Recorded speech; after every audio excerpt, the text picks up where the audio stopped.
आपल्याबरोबर शिवसेना नेते अंबादासजी दानवे आहे। सर, उद्धव ठाकरेंची सकाळी एकदा तोफ चाललेलीच आहे, पण ती पदाधिकाऱ्यांसमोर चालली आहे। आता जाहीर सभा आहे, जाहीर अधिवेशन आहे। काय वाटतंय उद्धव ठाकरेंची तोफ कशा प्रकारे चालेल, कोणावर आज निशाणा असेल?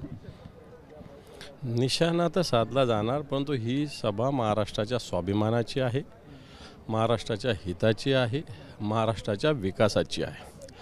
आणि या स्वाभिमानाला, या विकासाला, या हिताला जे जे आड येतील त्यांच्या विरोधात तोफ तर चालणार।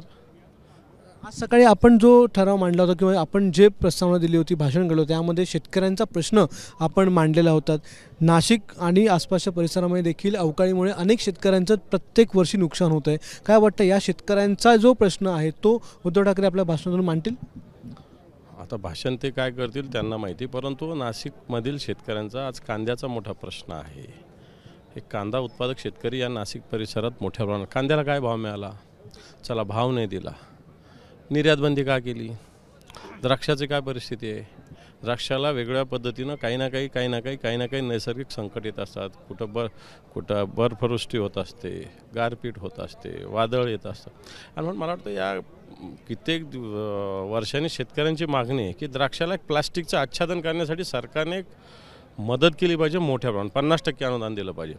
असं जर झालं तर मला वाटतं गारपीट हो, वादळ येऊ, वारा येऊ, द्राक्षाचं संरक्षण होऊ शकेल। यासुद्धा भूमिका सरकारने घेतल्या पाहिजे। सरकार कोणत्या दिशेने जाते, सरकार कोणाच्या हिताचं आहे, शेतकऱ्याच्या हिताचं नाहीच आहे, म्हणून आम्ही हा प्रस्ताव आणलेला आहे। सर, थोड्या वेळाने आपण बोलूयाच या संपूर्ण सभेनंतर। पुन्हा एकदा तुमच्याशी प्रतिक्रिया घेऊया। धन्यवाद सर आमच्याशी बातचीत केल्याबद्दल।